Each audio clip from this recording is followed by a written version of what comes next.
C news live Vatican നോട്ടീസിലേക്ക് സ്വാഗതം. ഞാൻ Cicily John. കഴിഞ്ഞ ആഴ്ചത്തെ പ്രധാന വത്തിക്കാൻ വാർത്തകൾ.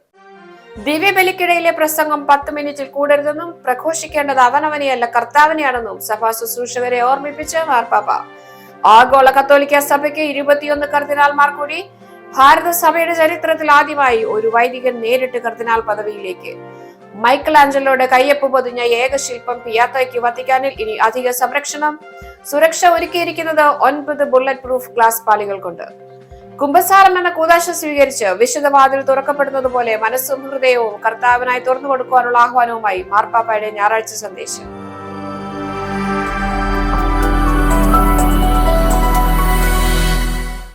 ഇനി വാർത്തകൾ വിശദമായി. വിശുദ്ധ ബലിക്കിടയിലെ പ്രസംഗം 10 മിനിറ്റിൽ കൂടരുതെന്ന് ഫ്രാൻസിസ് മാർപ്പാപ്പ.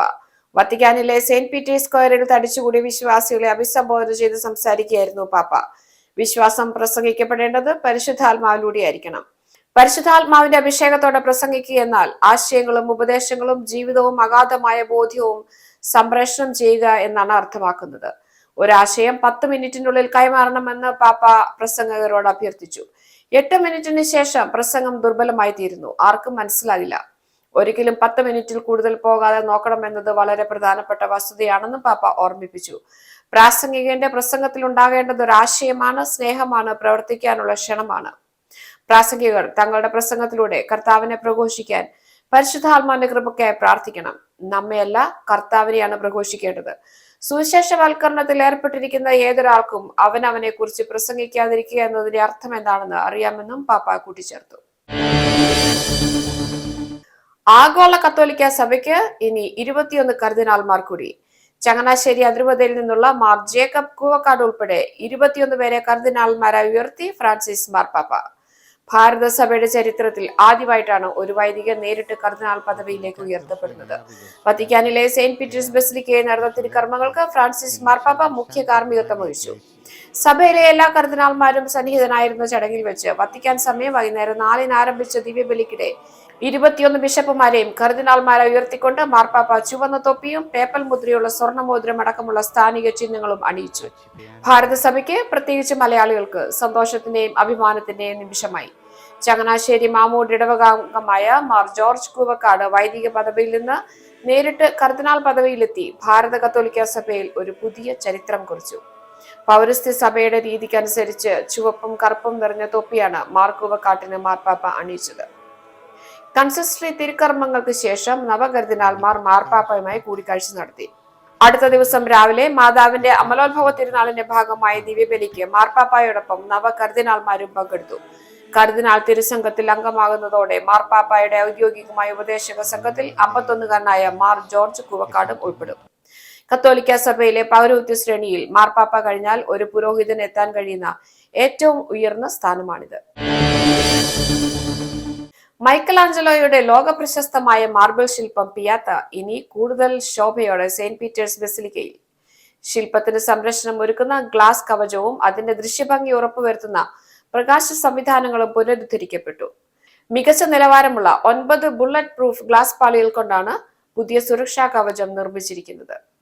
സെന്റ് പീറ്റേഴ്സ് ബസിലിക്കയുടെ പരിപാലന ചുമതലയുള്ള ഓഫീസ് ഫാബ്രിക്ക ദി സാൻ പിയാത്രയാണ് പിയാത്തോ സ്ഥിതി ചെയ്യുന്ന കപ്പേലയിൽ നടന്നു വന്ന പുനരുദ്ധാരണ പ്രവർത്തനങ്ങൾക്ക് നേതൃത്വം നൽകിയത്. 1972 മെയ് 21-ന് മാനസിക വിഭ്രാന്തിയുള്ള ഒരാൾ ചുറ്റിക കൊണ്ടടിച്ച കേടുപാടുകൾ വരുത്തിയതിനെ തുടർന്ന് 1973-ലാണ് ബുള്ളറ്റ് പ്രൂഫ് കൊണ്ടുള്ള സുരക്ഷാ സംവിധാനം ആദ്യമായി ഒരുക്കിയതും ജനങ്ങളുടെ കൈയെത്താനാവാത്ത വിധം ശില്പം സ്ഥാപിച്ചതും.